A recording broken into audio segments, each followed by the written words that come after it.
আপনারা যদি শেখ হাসিনার মতো করে বাংলাদেশের মানুষকে বিবেচনা করেন, আপনাদের পরিণতি ইয়াহিয়া খান আর হাসিনার চাইতে ভয়াবহ হবে।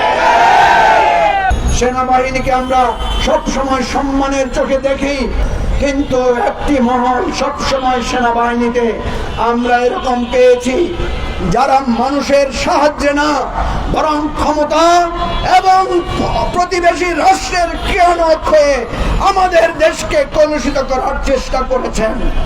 আমরা তাদেরকে চিহ্নিত করব, তাদেরকে প্রকাশ করব এবং তাদের মুখোশ উন্মোচন করব। আমাদের পবিত্র সুশৃঙ্খল বাহিনীতে এই ধরনের বেঈমানদের কোনো জায়গা হতে পারে না।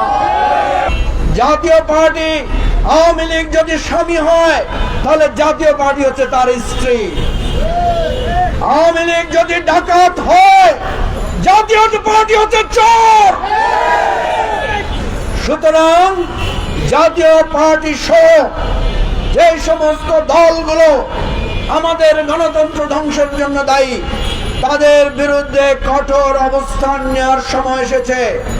আমরা এতদিন যুক্তি তর্ক দিয়ে কথা বলেছি, অনুরোধ জানিয়েছি, আহ্বান জানিয়েছি। এখন থেকে আমরা রাজপথের সংগ্রামে অবতীর্ণ হব। কোনোভাবেই স্বৈরাচার, ফ্যাসিবাদ এবং ভারতীয় আধিপত্যবাদের গোলামদের রাজনৈতিক অধিকারের স্বীকৃতি বাংলাদেশে থাকতে পারে না। সাথী ও বন্ধুগণ, নুরুল হক নূরকে নির্মমভাবে মারা হয়েছে গণ অধিকার পরিষদের অফিসের সামনে। আমরা দেখলাম সেখানে রাস্তায় তখন পরিস্থিতি শান্ত ছিল। হঠাৎ করে আর্মি এবং পুলিশের গাড়ি এসে নুরুল হক নূর সহ তার নেতাকর্মীদের উপরে ঝাঁপিয়ে পড়েছে এবং তাদের কার্যালয় পর্যন্ত তারা অপারেশন চালিয়েছে। কালকে তাদের আক্রমণ এবং অপারেশন দেখে আমাদের সেই দৃশ্যের কথা মনে পড়ছে।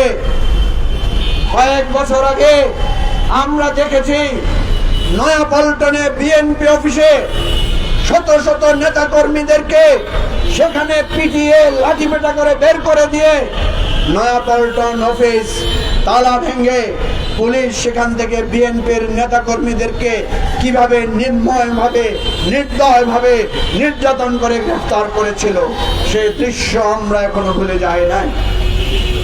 দুর্ভাগ্যের বিষয়, গতকালকে একই চিত্র তার চাইতেও নৃশংস কায়দায় আমরা দেখলাম জাতীয় রাজনৈতিক নেতাদের উপরে আক্রমণ করা হয়েছে। আমরা জানি কোন ধরনের সমাবেশ যদি পুলিশ ভণ্ডুল করতে চায়, কোন ধরনের সমাবেশ যদি পুলিশ ছত্রভঙ্গ করতে চায়, সেখানে প্রথমে টিয়ার সেল নিক্ষেপ করা হয়। আপনারা দেখেছেন না? কিন্তু গতকাল কেন টিয়ার সেল নাই, হুইসেল নাই, কোন ধরনের উস্কানি নাই? উস্কানি ছাড়া কেন গণ অধিকার পরিষদের মিছিলের উপরে হামলা করা হয়েছে?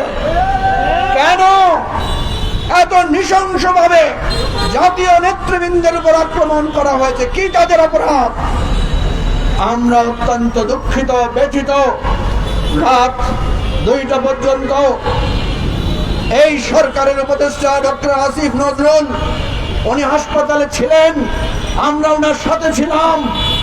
আমরা ওনাকে অনুরোধ করেছিলাম, আপনি আজকে ঘেরাওয়ের মধ্যে পড়েছেন, আপনি আমাদের আন্দোলনের সাথী ছিলেন, আমরা যখনই বিপদগ্রস্ত হয়েছি আপনাকে পাশে পেয়েছি।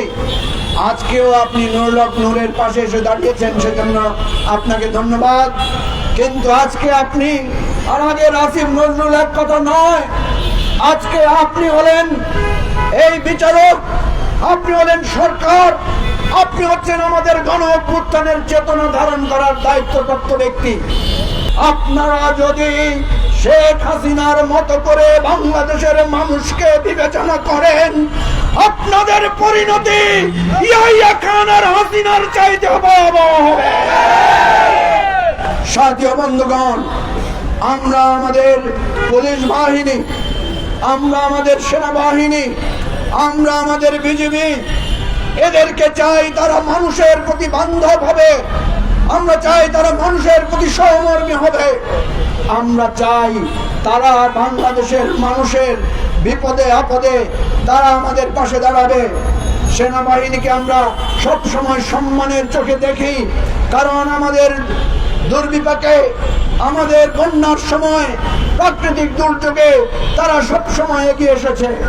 কিন্তু একটি মহল সব সময় সেনাবাহিনীতে আমরা এরকম পেয়েছি, যারা মানুষের সাহায্যে না বরং ক্ষমতা এবং প্রতিবেশী রাষ্ট্রের খেয়ানত হয়ে আমাদের দেশকে কলুষিত করার চেষ্টা করেছেন। আমরা তাদেরকে চিহ্নিত করব, তাদেরকে প্রকাশ করব এবং তাদের মুখোশ উন্মোচন করব। আমাদের পবিত্র সুশৃঙ্খল বাহিনীতে এই ধরনের বেঈমানদের কোনো জায়গা হতে পারে না। সাথী বন্ধুগণ, আমরা দুটি দাবি দিয়ে আজকে এখন মিছিল করব। এক নম্বর দাবি হচ্ছে নুরুল হক নূরকে সর্বোচ্চ চিকিৎসা দিয়ে তাকে সুস্থ করে তুলতে হবে, তার সকল চিকিৎসার দায়ভার রাষ্ট্রকে বহন করতে হবে। দুই নম্বর ক এবং খ। দুই নম্বরের ক হচ্ছে এই ঘটনার সাথে যারা অংশ নিয়েছে তাদের নাম উল্লেখ করলে সুনির্দিষ্ট মামলা করতে হবে এবং আগামী 6 ঘন্টার মধ্যে তাদের বিরুদ্ধে কঠোর ব্যবস্থা নিতে হবে। যদি ব্যবস্থা নেওয়া না হয় তাহলে পরবর্তী যে কোনো পরিস্থিতির জন্য দায় এই সরকার এবং ওই সমস্ত যারা অন্যায়কারী, সন্ত্রাস সৃষ্টিকারী তাদের উপরে এই দায় বহন করতে হবে।